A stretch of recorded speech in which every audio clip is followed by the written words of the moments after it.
Ready. Play.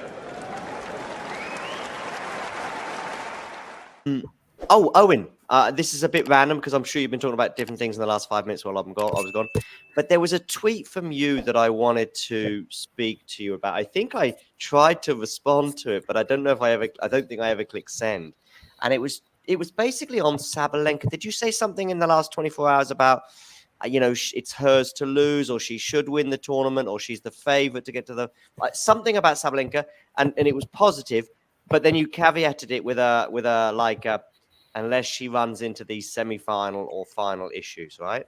Yeah, so I think the tweet was Sabalenka in tennis terms is the best player in the world because what holds her back is she chokes a lot in semifinals and Right. finals. Like when she's on, she's just unstoppable. And funnily enough, I actually have Coco winning this tournament. I don't think Sabalenka is the favorite, but yeah, I mean Sabalenka's avoided any trouble in the early rounds whatsoever. Anisimova used to give her issues, beat her really comfortably. I don't think they're really like who, if someone were to say like who is Sabalenka kryptonite, I don't really think there's an answer to that besides like her own mind and sometimes her serve.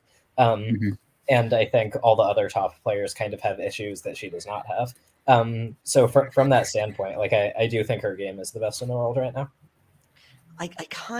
I'm okay with you on all of that, but each single point that you made there, I'm a little bit like, is there a kryptonite for her? I mean, Iga has to be the one on an average day who's the one. I know what's their head to head. I don't know. I'm going to guess like 5-2, something like that, 5-3 maybe. So it's close. It's not Ostapenko Iga-esque, if you like. I get that.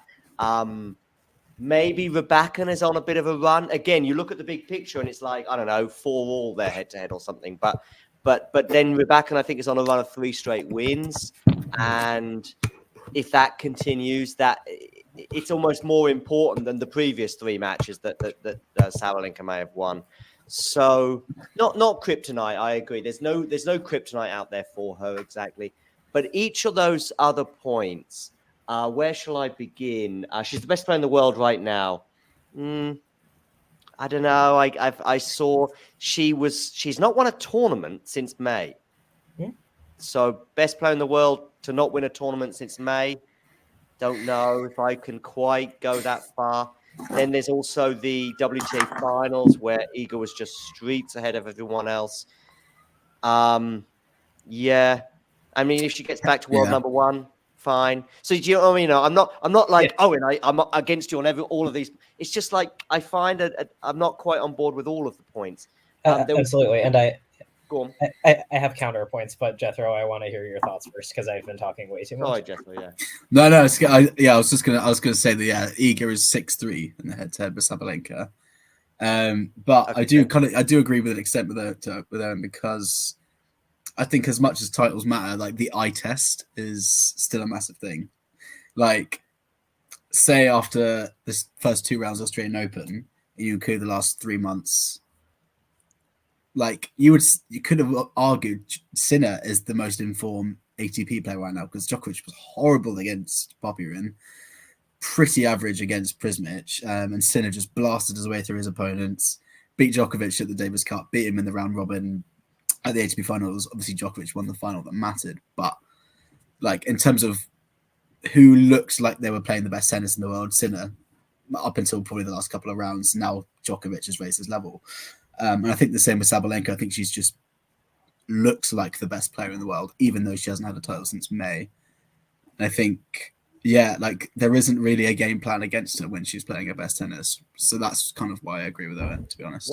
One thing with Sabalenka's draw is at the beginning, it looked like maybe, along with Coco, perhaps the easier one amongst the top 4 players.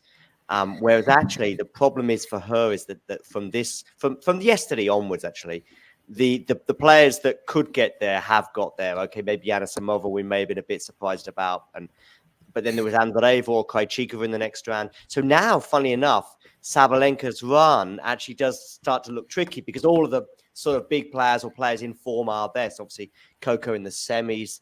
I'm not quite sure who her quarterfinal opponent potentially would be.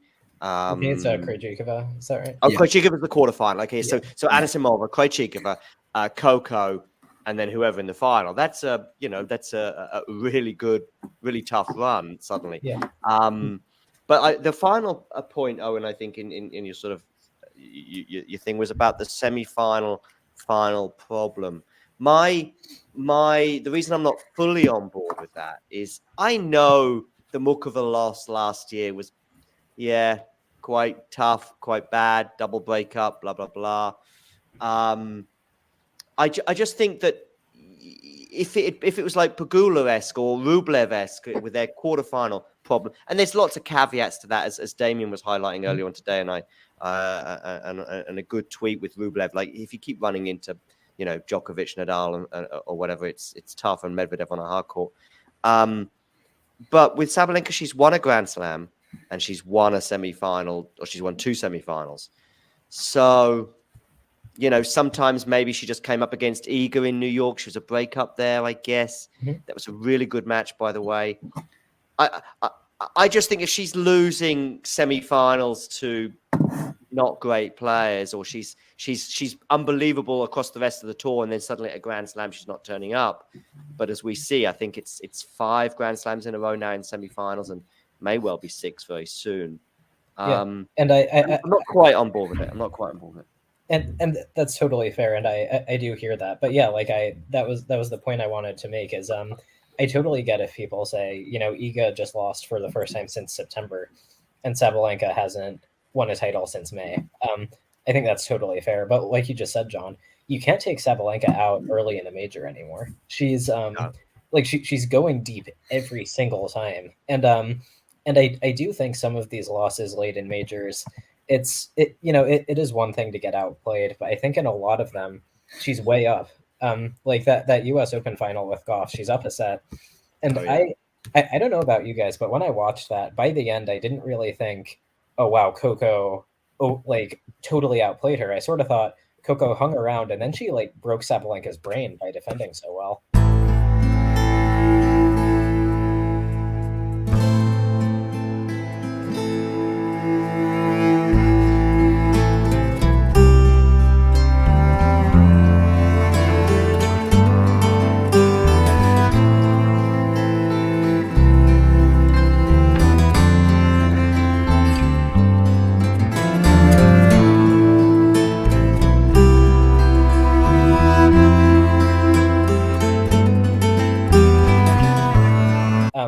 I think if Sabalenka stays the course, she arguably should have won that match. She was up a set and a break on Jabeur in the Wimbledon semis. She was up on Mukova. And so I feel like these are matches that she can be winning. I don't really view it as when the opposition gets tough, she starts losing. But I see the other side of it as well. And I think if she keeps losing in those, you really can't call her the best player in the world if she's not winning majors. It's probably about 7 semi-finals that she's been to. Again, I'm probably close to this, but I haven't got it exactly right. And she's won 2. Yeah. By the way, Jethro, do you want to respond, by the way, to something that Owen just said regarding Sabalenka and anxiety, perhaps? No, I kind of agree. I mean, I will say I did tweet the other night that Iga Swiatek is the best player in the world, so I don't want to contradict myself. I more kind of want to say I see the argument for both of them. I think those two in their own right are kind of ahead of the pack. I don't really know what happened to Iga this tournament because she looked so good coming in. But yeah, something was off. The knee possibly, but I was really surprised she lost to Noskova. Me too, yeah. Collins I would have understood because Collins was playing outstanding tennis, and I didn't actually watch the Noskova match. I was sleeping, but as much as I do think Noskova is a great prospect, that was a big shock. And Iga's draw after Noskova was still not nice. She had Svitolina to come, maybe Azarenka or Ostapenko. Rebecca was taken out for her, but then a final against Sabalenka maybe. So yeah, that was the match at least I was expecting her to lose, apart from Kenin. Absolutely. I saw her run, at various points in the last week or so, or 10 days since the draw was made. And as soon as the draw was made, it's like, oh, this is tough. And even though Rybakina went out, I was just like, she's going out at some point. I just don't know where. But she won't go out to Noskova. And there you go, tennis. There's a good question from Ghosty, and I think we can address it very, very soon. But before we do, there's also this in my mind, Owen, to sort of put a wrap on Sabalenka, that now she's been there and done it and worn the T-shirt. I do think that does still help her in tough moments. And I asked her about this in Madrid, and I'm going to play the video right now. Please do. There was some Australian Open final vibes for me today, and I was looking at a couple of comparisons. Australia was 2 hours 28 minutes. Today was 2:26. I'm sure you weren't aware of that, but I tell you, 4 championship points. Does that sound familiar? And were you thinking of it during that last game? Actually, yes, I was thinking when I was down with the break in the last game. I was thinking, okay, I did it at the Australia Open, so probably I'll be able to get this win this time again, and it's actually helped me to stay focused and to have this belief in myself. And yeah, definitely this match reminds a lot of Australia Open match. And you can imagine that, right? I'd be thinking the same. Most humans would be, when you've got that experience to fall on, because that final game against Rybakina a year ago, if she doesn't win that, Owen, then I'm on board. I'm on the train. I'm going choo-choo all the way to Sabalenka has some issues. But whatever happens in the rest of their career, she's obviously got over that hump. Yeah, I've heard Djokovic Djokovic has certainly spoken about it, and other players, that once you've been there, that you like Djokovic kind of was saying it in that interview recently, where he said, I get nervous, I get anxious, I get tight, but then I'm like, this is okay, this is going to pass. I've been here before, and that sort of rings true for me with Sabalenka to some extent. I'm halfway with you, and I totally get it. Like, I when she won that Australian Open, I totally expected, like, okay, all the demons are going to be gone now. She's fixed it. She's done it. It's not going to be an issue anymore. And then the next major, Mukova played very well to take that match back. But I think the feeling at the time was like, oh my God, Sabalenka, like, you let that go. Honestly, and I'm not the first one to come up with this take, but I think my angle is like, she hasn't fixed the issues. She's just so damn good that sometimes they don't matter. She double faulted on her first 2 championship points. Is that right? In the Australian Open? Maybe it was just at least one of them. Yeah. Yeah. I mean, she was not, the nerves were still there. She just won anyway. And so I think they're going to be a constant presence in her career. It's just that she's so good that sometimes she'll win regardless. Mm-hmm. Jethro? Yeah, no, I do agree. I mean, if you look at her slam record last season, after she won the Australian Open, obviously collapsed completely against Mukova, collapsed against Jabeur in the Wimbledon semi-final. She was a break-up in that as well, and would have absolutely routine Von Drusefer in the final if she'd got through that match, and then collapsed against Coco Gauff in the US Open final. So, yeah, the demons probably are still there. But I think it will depend. Like, she was playing, the kind of next best players in, Jabeur, Mukova, Gauff. So she was still playing really high quality opponents, but she wasn't playing anyone on her or Iga's level. So I still think it will take a very good player like Gauff or someone else to take her out, even if she does get nervous. She's going super deep. I mean, I said that she has not won a tournament since May, and maybe one tournament in the last 12 months. Like, so since the Australian Open to now, I think it's just Madrid, but I could be wrong on that. I know she won Adelaide immediately prior to the Australian Open a year ago, and then obviously won the Aussie Open. So, and of course, she took the world #1 spot, albeit that was in the wake of making the final in New York. But, Indian Wells final as well, and all this thing. Collapse, yeah, maybe the Mukova one, yeah.